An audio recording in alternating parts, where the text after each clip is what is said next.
Es hat ewig gedauert, dieses Video zu machen.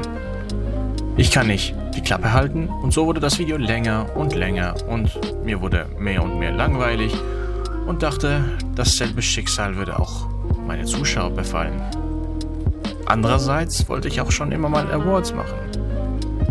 Und das ist ein Problem. Aber nach sehr vielen Anläufen habe ich nun endlich geschafft. Schauen wir uns doch die 10 Autos an, die ich in den letzten 12 Monaten reviewed habe.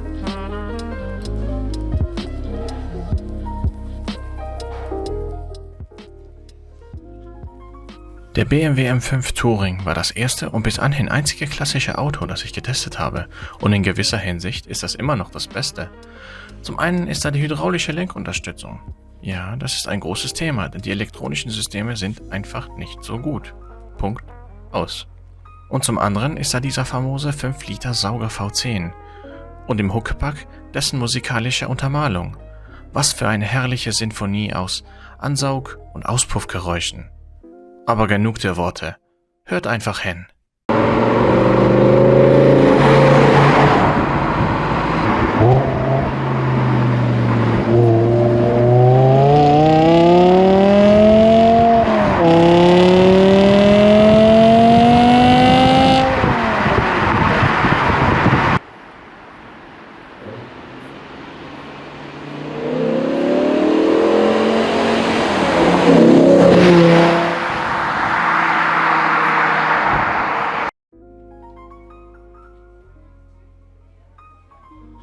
Und nun das genaue Gegenteil.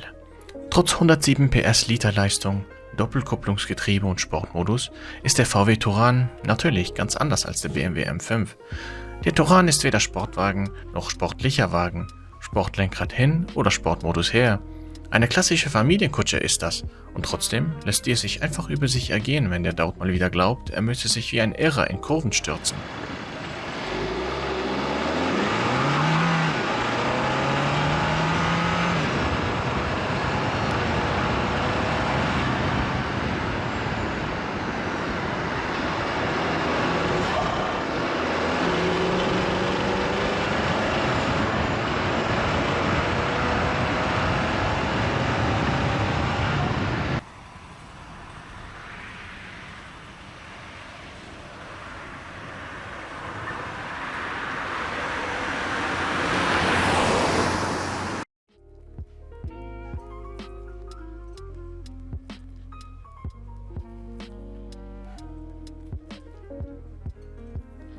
Das Ende von E60 N5 und E90 M3 hat mich in so eine kleine Krise gestürzt.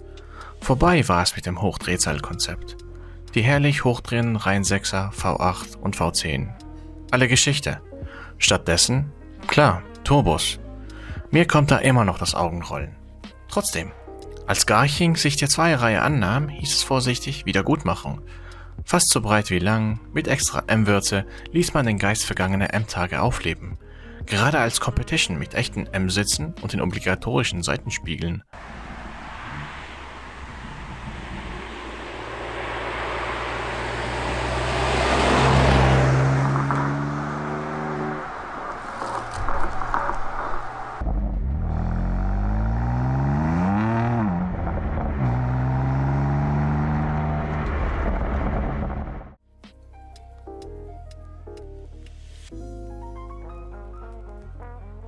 Mein erstes geliehenes Fahrzeug. Mir war schon immer klar, dass der Hersteller der legendären VTEC-Motoren etwas drauf haben musste. Um das Ausmaß zu erkennen, musste ich aber schon diesen FK8 fahren. Ja, ich gebe zu, ich mag das Design, aber noch besser sind die inneren Werte. Unglaublicher Grip, ein Heck, das mitspielt, eine super knackige Schaltung und Achtung, die soweit beste elektrisch unterstützte Lenkung. Wie ironisch, dass ausgerechnet der Motor in diesem wilden Mix etwas untergeht.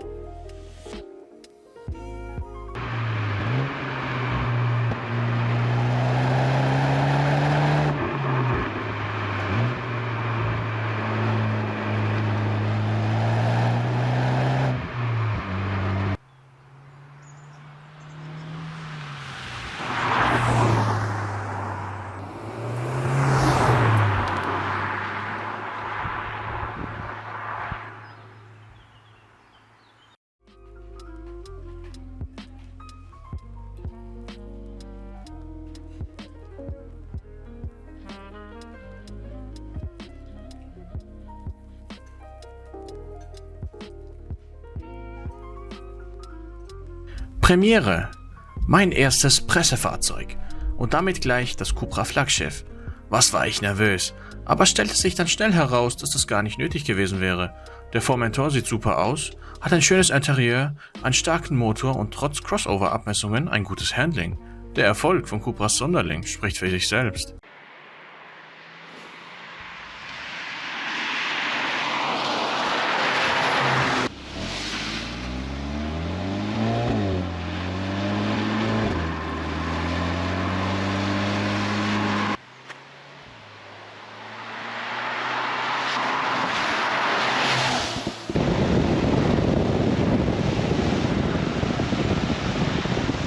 Oh, der war aber schwierig.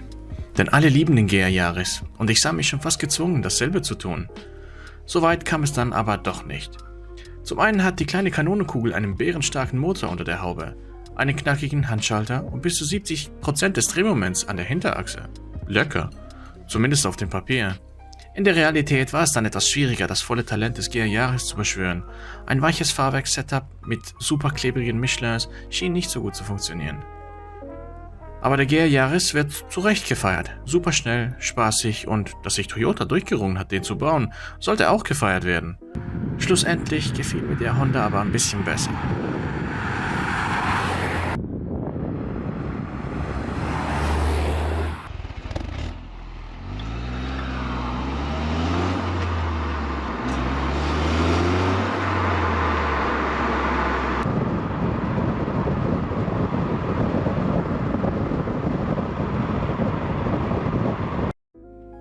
Ich habe ein Talent für Fettnäpfchen.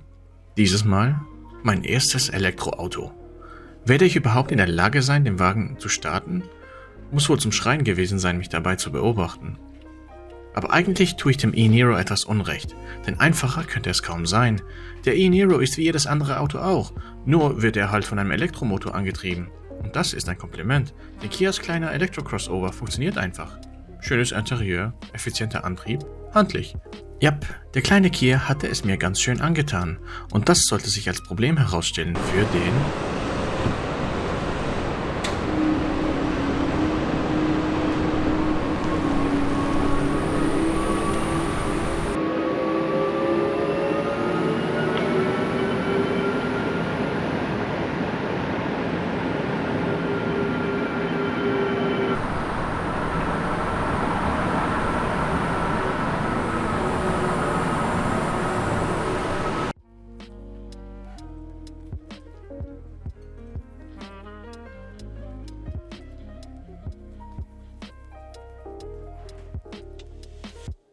ID3. Der war auch schwierig. Da war es endlich. Das erste Mitglied der ID-Familie. Funky sieht er ja auch aus. Drinnen ging der Funk dann wohl ein wenig zu weit. Denn auch ich bin kein Fan des neuen Bedienschemas mit den Touchflächen. Aber es ist auch nicht alles verloren. Der ID3 ist nämlich ganz witzig zu fahren.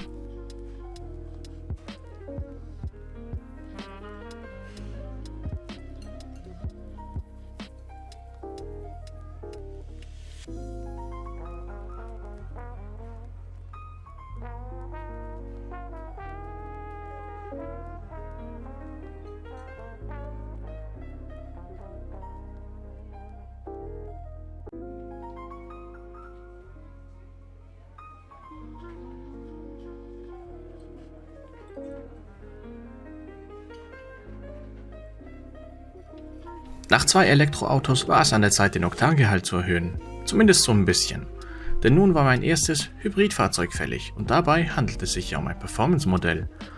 Als jemand mit Benzin im Blut war ich von den jeweiligen Hälften nicht sonderlich angetan. Also weder vom 1,4 Liter Benziner noch vom Elektroantrieb. Aber Performance mal ausgeblendet. Der Hybrid macht in dieser batterieversessenen Welt doch ziemlich viel Sinn.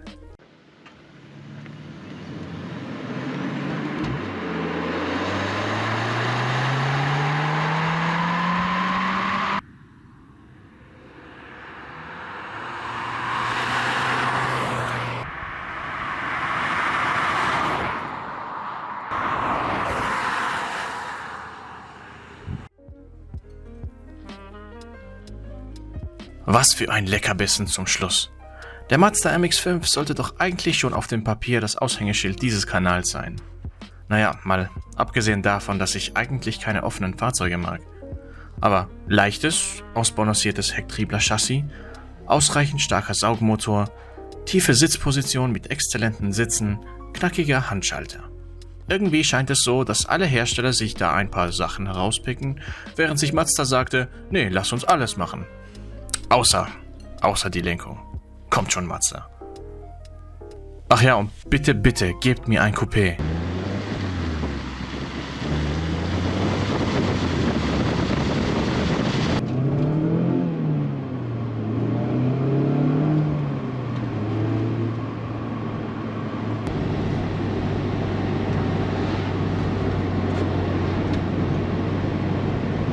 Das wäre keine richtige Award-Zeremonie, wenn es dann nicht irgendwelche Ranglisten geben würde. Die gibt es. Also fangen wir mit dem Fahrwerk an.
Und damit war's das. Die erste Ausgabe der Driving Distilled Awards.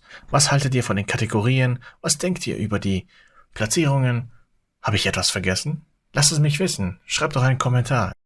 Ich freue mich schon auf nächstes Jahr. Bis dann. Tschüss.